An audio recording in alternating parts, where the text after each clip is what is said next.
Welcome to Canada's most irreverent talk show. This is the Andrew Lawton Show, brought to you by True North.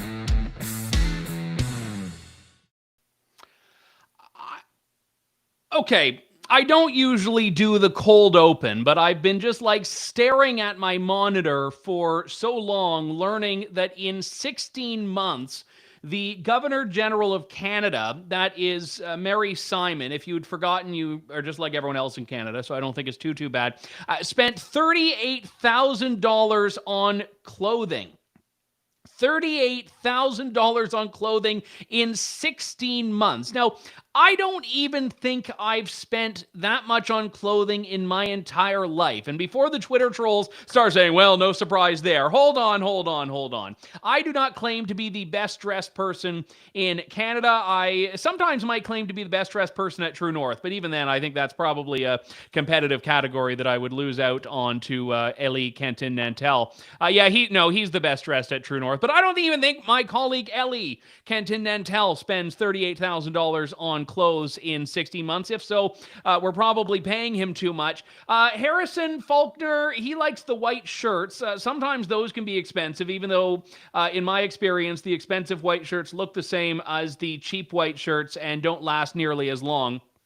So I don't know, maybe he spends $38,000 on white shirts. Candace Malcolm, she's very fashionable. I just sat down with her for an interview. I don't know what her clothing budget, but I don't think if you took all the True North people combined and said, all right, add up how much you spend on clothes, that we're near what the Governor General of Canada spent in the span of 16 months. This is baffling to me. The National Post has a story about it. It was first reported by Blacklock's reporter. In the last 5 years, Governor General Julie Payette and Mary Simon expensed about $88,000 in clothing. So that's between the two of them. Now, with Julie Payette, I mean, the spacesuits are probably pretty expensive. I don't know if she was expensing the spacesuits or not. Certainly she governed in that role like she was a space cadet, so it's not entirely uncharacteristic if she did. But some of these are going to be the ceremonial things. You know, you got to put on the nice dress. You can't wear the same outfit twice. The coronation outfit, the outfit for the Queen's funeral, these things you might want to spend a couple of $1,000s on, but I don't even know how you get to that. I was looking at this story, $450 for an ecru hat. Now, I happen to know what ecru is, and I don't think I've ever spent $450 on anything that was ecru. Maybe paint. Actually, ecru paint does cost, it accrues, one might say. I'll see myself out. $20 t-shirts. What else do we have here? 200 clothing items expensed by Julie Payette and Mary Simon that have price tags ranging from $3,000 to a black velvet dress with silk lining. Payette purchased that in 2018. Or the $18.95 white gloves that Mary Simon wore to the Platinum Jubilee for Her Late Majesty Queen Elizabeth II. I haven't even told you where we are, by the way. This is the Andrew Lawton Show. It's good to have you aboard. I've decided that I'm so terrible at dealing with sports that I have done the one thing I know even less about than sports, which is fashion. Which if you are... Look, I mean, this shirt actually is a shirt, and I know nothing about it. I was about to tell you the brand, and then I realized I have no idea. I just sort of bought it one day, and I hate the shirt because I'm not going to complain. It's got a very stupid thing on it where, like, sometimes men's shirts come with a little plastic tab so the collar doesn't, it stays out, and the plastic little stick sticks through the collar to such a point where I just don't wear the plastic stick. But you know what? Maybe if I were spending $38,000, I wouldn't have plastic stick-infused or induced wardrobe malfunctions, the likes of which Canadian taxpayers are on the hook for. I'm looking right now. Our comments are basically telling everyone what people are making. Apparently, it's called a color stay. Harrison has just told me this, so maybe Harrison is the contender for the best dressed at True North. It's called a color stay, not a pointy plastic stick. All right. The more you know. What else is going on here? Water Bottle on Twitter, perhaps not his, or on YouTube, perhaps not his legal name, says his pants are $25 plus tax. Well, the tax can get you sometimes. Let's see. Renegade writes, I bought a Montreal Expos jersey once for $150. I thought that was expensive. Yeah, I didn't know anyone bought Montreal Expos stuff, but that's a bit of an antique item right now. And Ryan says, this is no longer irreverent. This is pretentious. I'm being pretentious, he suggests. I'm a man of the people. I'm talking about how little ordinary people spend on clothes relative to our global elites here. Pike asks, would you rather our King's representative looks like a dressed-down ragtag? There is an expectation our government officials dress accordingly. So herein lies the very important question. I do not believe for a second that we should just be sending over, rag dolls, to use this term, the people that are not putting on their Sunday best when they are representing His Majesty the King in Canada. The question that I have is whether we need to be spending $88,000 in a 5-year period. Why can't we put a royal commission on Winners and HomeSense and just find some clearance stuff? I don't know if Mary Simon has trouble buying off the rack, which I'm told some people do, or not. Here's my thing, though. This is a woman who makes $340,000 a year. I am not suggesting Mary Simon is poorly dressed. I am suggesting that perhaps she can afford to buy her own clothes, apart from the ceremonial garb that she wears that is basically a uniform. In the same way that if you get a job as Prime Minister of Canada or a cabinet minister or a CEO or a lawyer, you are expected to take a little bit of the money you make and buy things for yourself to wear. I mean, you don't get to use if my company expects me to wear underwear to the office, I've got to buy underwear and bill the company. Now, the camera goes down here for a reason. True North wouldn't splurge for the pants budget for yours truly. But the problem we have right now in Canada is that the Governor General's office seems to breed entitlement no matter who is in it. We're not just talking about Mary Simon's clothing budget. We're also talking about Julie Payette's clothing budget. We're talking about David Johnson's expenses, which he has continued to run up even since losing the gig several years ago. Adrienne Clarkson, who was for a lot of the time, she was the Governor General for quite a few years. Michaëlle Jean, they were like maintaining offices as the letter of the law allows them to do even after they left that office. And basically making what amounted, if you looked cumulatively at multiple governors general, to millions of dollars in office expenses. Well, all of them were using those offices to fuel their careers as authors and public speakers, where they made money in the private sector, but were continuing to have the taxpayers subsidize their work and what they're doing. So, no, my issue is not that Mary Simon happens to be well-dressed. Do we have any pictures of Mary Simon to put up? I know the thumbnail. Maybe we could just like cycle through the outfits and start doing like the "Who are you wearing? Who are you wearing?" to Her Excellency Mary Simon. The issue is not that we don't have any pics of Mary Simon. Okay, so we don't even know, not that we want to start becoming fashion critics on the show, because that would be like just be a very, very bad look from me for many, many reasons. But the whole point that I'm bringing here is that this Governor General gig brings out the very worst in people. So I don't even think the individual occupants are the problem as much as the culture. You have all these people that work at Rideau Hall that when they get a new Governor General start saying, okay, you can expense this, you can expense this, you can expense this, and it becomes very much consuming.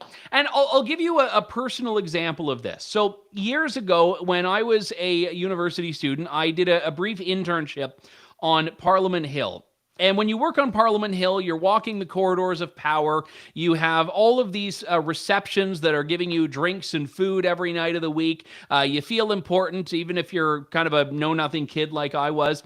And the thing is that people very quickly learn the way the rules of the game are played.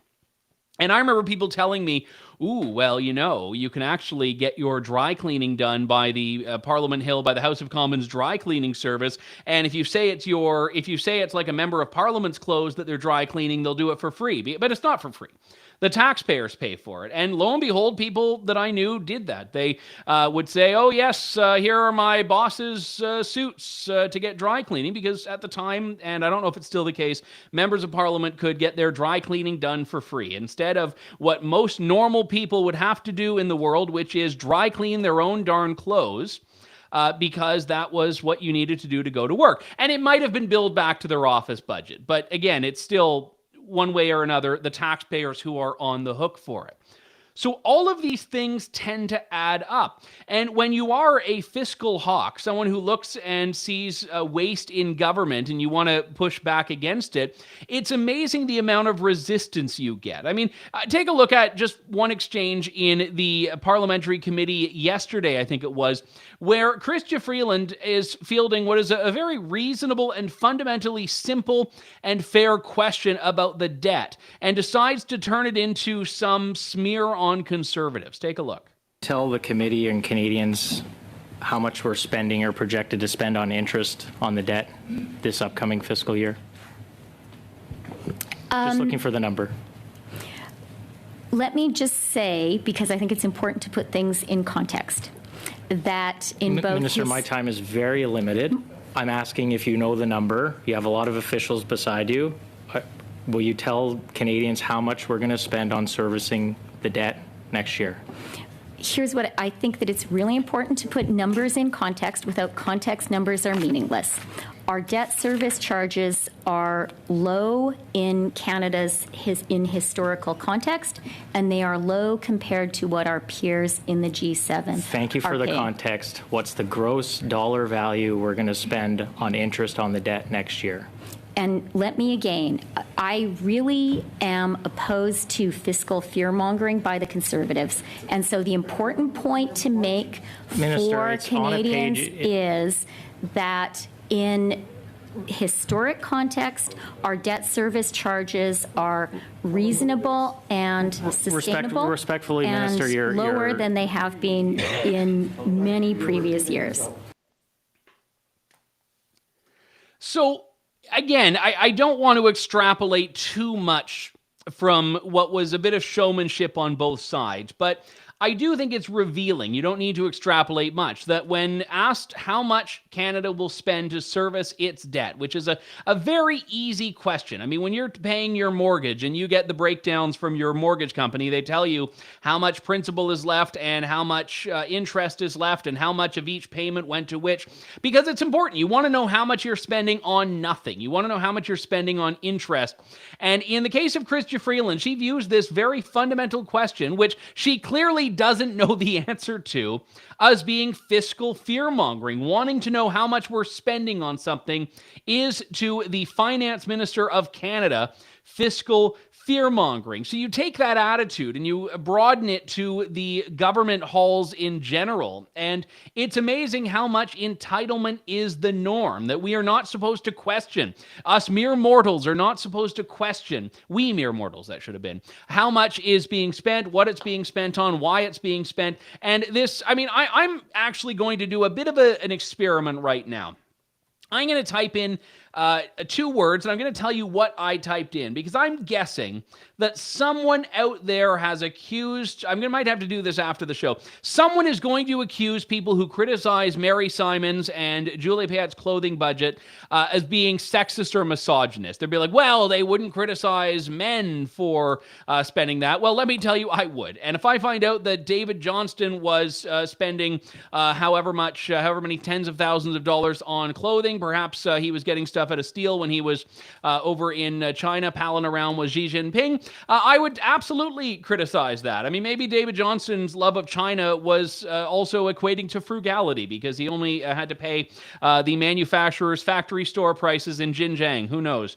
But this is exactly the problem that we have with the Governor General's role. And I think it's why people sour on this institution that does have a role in Canada, because ideally you don't want your prime minister prancing around like a king or a queen. You want your prime minister to focus on the serious business, and you then want the governor general to be the one that glad hands and goes to the events and all that. But again, when you're paid $350,000 a year to do what is a fundamentally simple job, which a trained monkey, to be honest, I don't even know if you need to train the monkey to do it, but a trained monkey, to be charitable, could do the job of Governor General of Canada. Maybe you can buy your own darn dresses and t-shirts and a crew hats. This doesn't seem like a very difficult ask as a Canadian taxpayer. But I will say, I mean, if you're talking about overall waste here in government, billions and billions of dollars, I don't think this is the tip of the iceberg. Well, I don't think it's anything more than the tip of the iceberg. But we've seen that the little things are what people hold on to. I mean, if I were to mention how much does a cabinet minister spend on a glass of orange juice, for years and years, everyone will be able to say $16 because they know that is the going price of orange juice at the Savoy Hotel if you are Bev Oda. But if you say, how much is Canada spending to service its debt? You get Chrystia Freeland going, oh, fiscal fear-mongering, pay no attention to the giant pile of debt behind the curtain. You don't get to ask those questions. You don't get to talk about those things. And I do think that fiscal transparency, which is not the sexiest topic, it's not necessarily an irreverent topic in my eyes, but to the government it is, because they don't want to talk about it. And to governors general, they don't want to talk about it. Like Julie Payette was one of the most disgraceful figures to occupy the role of Governor General of Canada, because she actually went into it thinking that she was going to be this powerful figure, and she didn't actually want to do the part of the job that is the only reason the job exists, which is the ceremonial bits. Like, I remember there was one story I had read, I can't remember which one it was, where it was like she had basically tried to configure the office in such a way that it was a maze to get to her, that no one could actually find her office. And like, she had, it was like, I was imagining like Harry Potter and the Goblet of Fire, where she's the goblet in the middle of the maze, and she just has like dragons and traps and things that if anyone tries to get near her, they end up just getting like vaporized into thin air, which, to be honest, would make Rideau Hall a lot more of an interesting place if we actually did do traps and dragons and snakes and sharks with laser beams on their freaking heads and all that stuff. But she actually didn't want to do the job, but somehow she managed to bill taxpayers hundreds of thousands of dollars on all of these trappings of the job that she didn't want to do. And the whole point here is that this is something that breeds entitlement, and we cannot allow this job to be above scrutiny just because it is vice-regal and supposed to be apolitical. The figure my colleague just shared that Julie Payette did for renovations so far since 2017, $502,000. So more than the average Canadian will spend on a house, she spent just to reconfigure this property to be to her liking when she didn't like any of it. I mean, the whole point was she didn't even want to stay in official residences when she was traveling. She had this like beautiful, old palatial estate in Quebec City, the Citadel, and then she didn't want to live at the Citadel, so she was like booking hotel rooms. So, but that I think is more the norm than the exception. And I think if this is a role that is about service and about representing your country and representing the crown, then perhaps you can do it while buying your own t-shirt. That's like, I know I've said it like 3 times, but that's the takeaway here. Take your $350,000, maybe you just siphon off, $50,000 of that, clothing, hair, shoes, makeup, whatever you need, take it out of that and leave the taxpayer coffers alone. In any case, we are going to move to a local story, which I think is one that may have national implications here, and that is the by-election in Portage, Lisgar, which is one of the most conservative ridings in Canada. And if you need evidence of that, you need not look further than the results in the last few elections. It was previously held by Candace Bergen, who was, up until recently, the interim leader of the Conservatives. And Candace Bergen, and I've been just pulling up the numbers here, she won that riding in 2021 with 52%.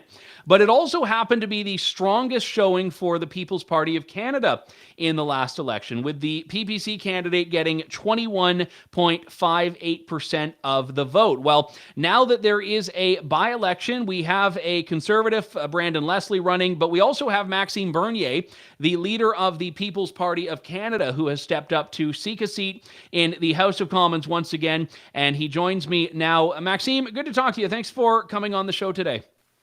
Thank you, Andrew. I'm very pleased to be with you. So obviously you are not a Manitoban. Why are you choosing this riding to run in? because, like you said, it may be one of the most conservative riding in the country. And like I said, the Conservative Party of Canada is conservative only in name. They're fake conservative, and I will tackle the real conservative issues, family values. That's why today I said to people here in Portage, Lisgar, that, if I'm elected, I will table a bill on abortion. Can you believe that, Andrew? We don't have any legislation on abortion for 35 years. The Conservative did nothing the last 35 years. And I said, enough is enough. We need to have a legislation that will forbid late-term abortion, and that was a discussion of today. And it is in line with the values of the people here in this riding. But the fake conservative won't speak about that. Actually, Poilievre once said the word abortion, is too afraid of the mainstream media and also the radical leftist feminists. We are not. It's a common sense political party, and that's why I'm running here. And it's a little bit like in Beauce. In Beauce, that was a rural riding. It's a rural riding here, and I'm very pleased also that there's a francophone community here in Portage, Lisgar. So I'm here, I'm running here, and I will be with them before the election, during the election, and after the election.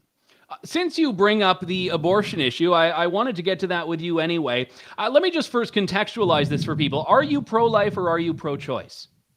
I'm a guy that wants to have a debate, and that's why I'm tabling that legislation. I said we must do the first step, Andrew. We didn't have any legislation. We are the only country. All the European countries have legislation on abortion, and usually it's illegal to have an abortion the second trimester. In my legislation, I'm saying we must end the late-term abortion. It must be illegal for a woman to have an abortion after 6 months. And so I believe that every reasonable person must agree with that. And I'm saying to Pierre Poilievre right now at your show, Pierre, why do you want on board babies to be killed after 6 months of pregnancy? Why? If you agree with me, why you don't want to reopen the debate?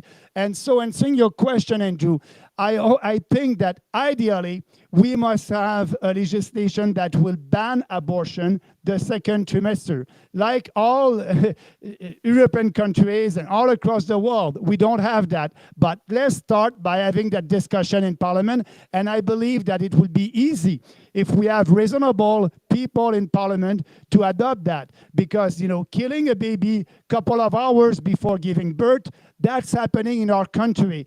And I know that the radical feminists will say, oh, no, it's theoretical, it won't happen. It is. I said this morning at my press conference, every year in Quebec, and I just have the data in Quebec, the Quebec government, and in Quebec we have late-term abortion, 20 women every year, they are having a late-term abortion in my own province in Quebec. And so that's the case. And we need to change that. We need to have this debate. And I'm opening that debate right now.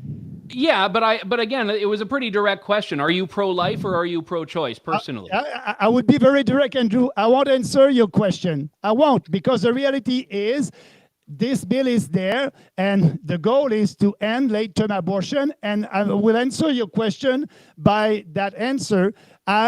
Ideally, it would be great to have a legislation that will ban abortion at the second trimester, like all civilized countries. It's time for Canada to be part of the civilized world. So, and that's why I'll have a lot of pro-life people here in this riding that agree with me. You need to start. I want to just get to the precision on here, on Maxime, because the legislation that you put forward, I agree, it's a disgrace that Canada has no law on abortion on the books, and the bill that you've announced this morning would cap it at 24 weeks, as I understand. Now, data are very hard to come by in Canada on this, but it's a minority of abortions that take place after 24 weeks. I've seen estimates that we could be in hundreds of individual abortions, on the high end, maybe 8 to 9%, but most abortions are before 24 weeks. So do you think that should be a woman's right to choose before 24 weeks? But you're right about the number. And yes, if we had only one abortion, late-term abortion, it's one murder that we must not have. First, answering your question, yes, I said ideally we must have that discussion. In Europe, it's all about the second term, and it's they are regulating abortion at the second term. And yes, we need to have that discussion, but we need to start that discussion before that. So let's have the legislation. Let's approve that legislation in Parliament as soon as possible. And yes, my personal position on that is, and then so yes, it must be at the second term. A lady will have 3 months to decide if she wants to have an abortion or not. 3 months, it's a lot.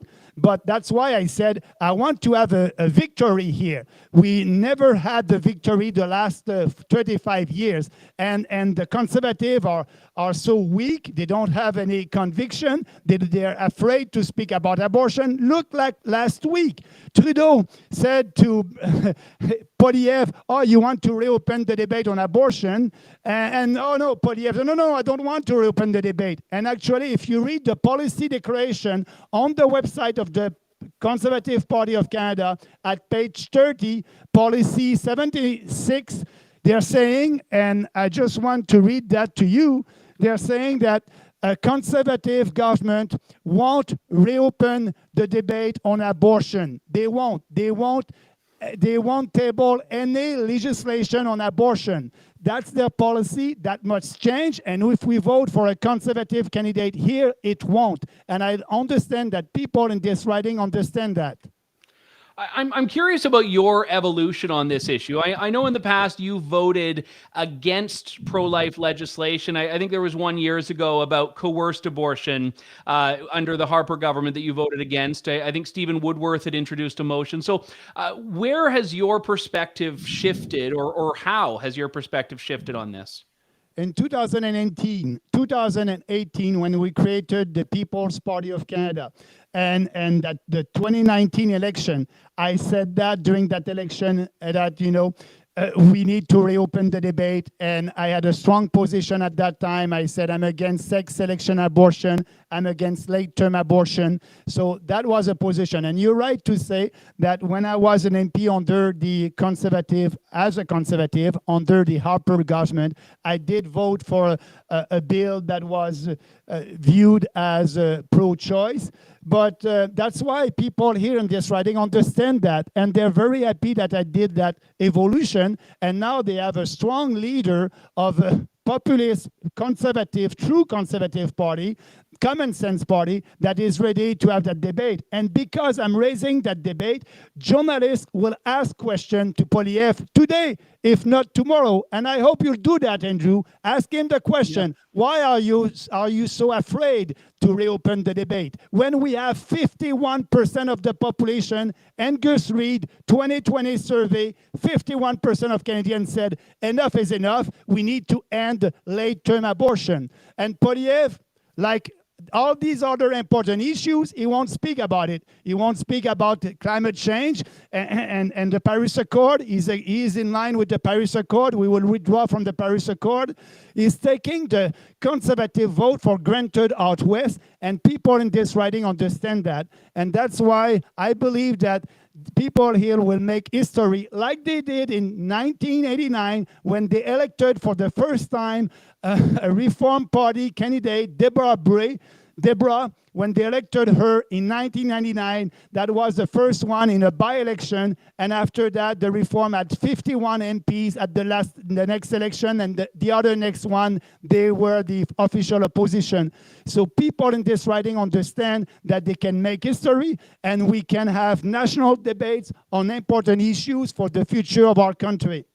And I will. We've invited your conservative opponent onto the show, and we will ask him about this, because I agree. And you're not saying anything that I find offensive in wanting there to be a debate on this. The question has been about whether you are, I think, the most likely candidate to bring up that debate. So let me just ask you one more question on abortion here, Maxime, because a lot of pro-life advocates reject what's called the gestational approach, which you've just articulated, which is putting a limit in a certain place, because they think that if you say abortion is not acceptable after 24 weeks, you're saying it is acceptable at other points. And I go back to your own personal conviction on this. If you could write any law you wanted, not just what you think is politically saleable, but what your ideal scenario would be, when should abortion be a choice and when should it no longer be a choice for women? I answered that question at my press conference. I said ideally it must be at the second term, like every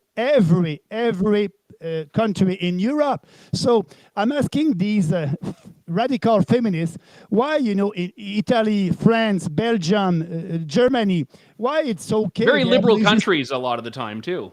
Yeah, and they're progressive countries. You're absolutely right. And these, elites, journalists are going, I know that from Quebec, that some of them are going to Italy for their summer. They have a legislation on abortion, and you cannot have an abortion after the second trimester. So it must be a discussion here, and I'm very pleased that I'm bringing that. Speaking about my opponent, he will be with you.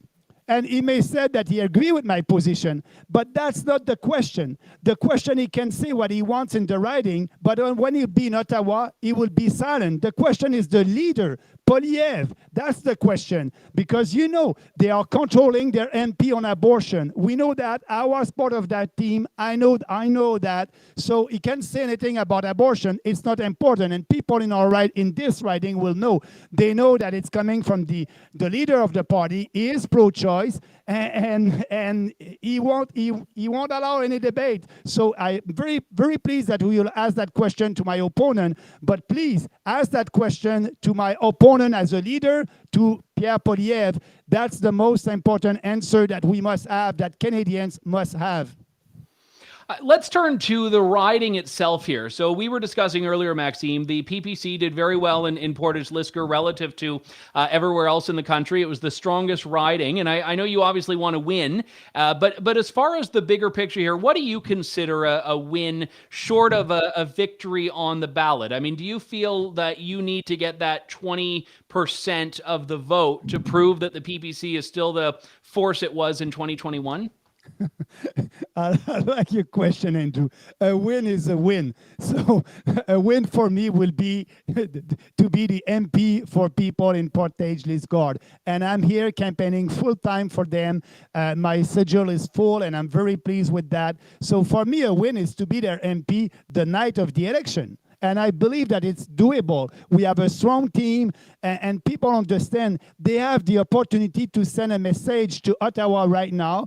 And, it's not about splitting the vote. That ridiculous argument is not valid. We won't change the government. The Trudeau government will be there after the election. So it's safe for them to vote for the PPC, to vote for me. And actually, I will be their insurance policy that Poilievre, if he has the courage to be a conservative, I will support him. But I will bring that debate in Ottawa, and I will support Poilievre when or if he is a real conservative with real conservative family values. So it's a win-win for people in this riding, and they understand that. That's why my answer to your question is a win is a win.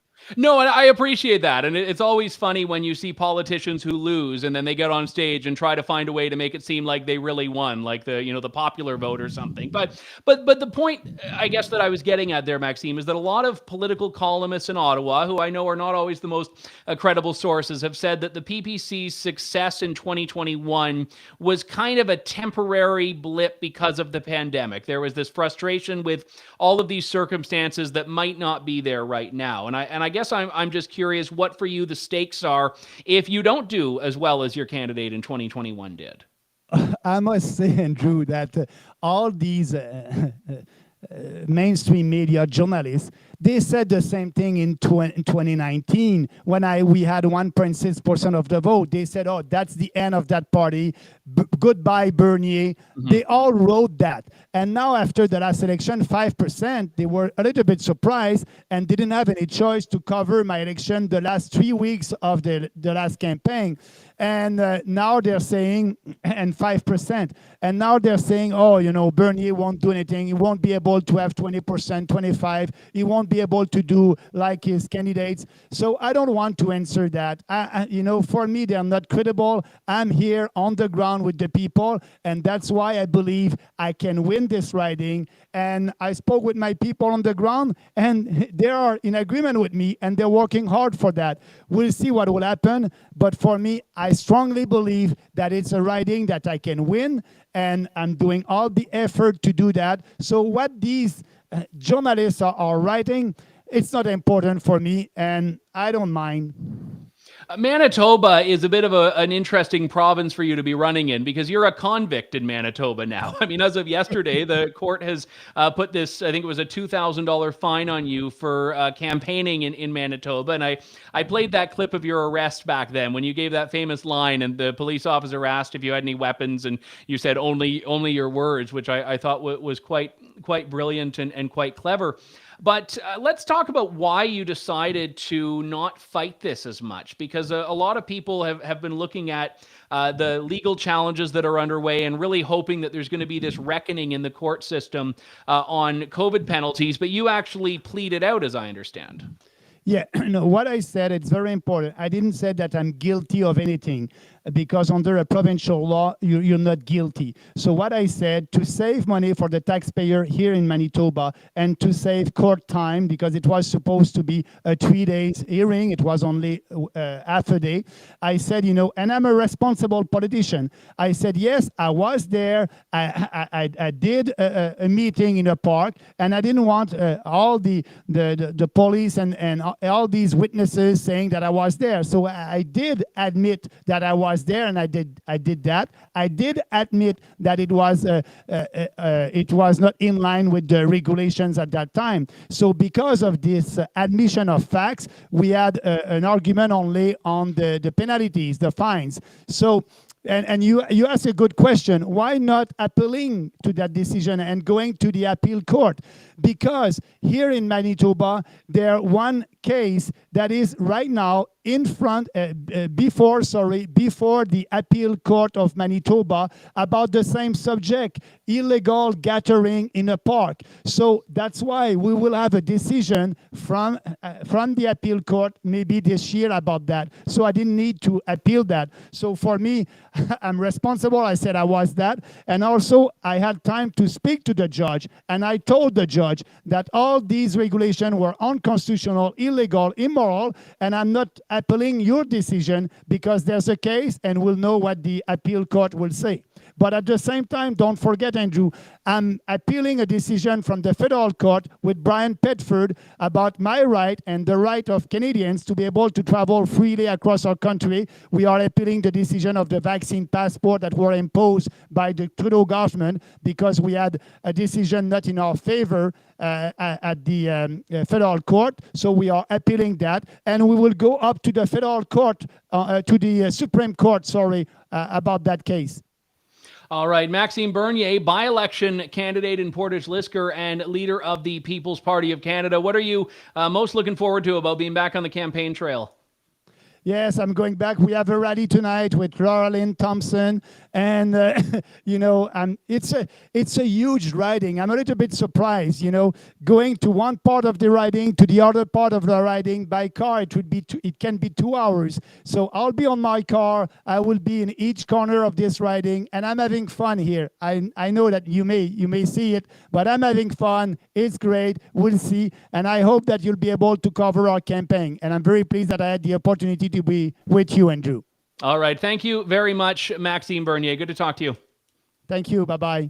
All right, that does it for us for today. We'll be following all of the by-elections. Now, interestingly, if you follow the chattering classes, the Laurentian media, they kind of view every one of the by-elections as being a hold for parties. They say the Conservatives are going to hold Portage Lisgar, they're going to hold Oxford, the Liberals are going to hold Notre Dame de Grasse. I forget the fourth one right now, but they're not expecting anything too exciting. But you never know. By-elections are notoriously weird, which is not a scientific analysis by any stretch, but weird things happen in by-elections. There are weird dynamics, and it's kind of a microcosm of whatever the national debate is at a particular point. But fear not, Dominic LeBlanc has told us that the by-elections are going to be free of Chinese interference. So if all of a sudden a Chinese consulate pops up in Portage Lisgar, the government has failed. You have to keep an eye out for that. Or one of these weird... Actually, maybe one of the Chinese police stations can arrest Maxime Bernier. They apparently more Chinese police stations are setting up all across the country now, so you never know if they start popping up in these ridings that are having by-elections. That does it for us for today. We'll be back in just 2 days' time with more of Canada's most irreverent talk show. Hopefully all have negotiated one of those Governor General-style clothing budgets with the powers that be at True North. If I show up dressed like Don Cherry on Friday, you'll know I won my fight. If I show up dressed like this, please donate and buy me some clothes. We will talk to you all soon. Thank you, God bless, and good day to you all. Thanks for listening to The Andrew Lawton Show. Support the program by donating to True North at www.tnc.news.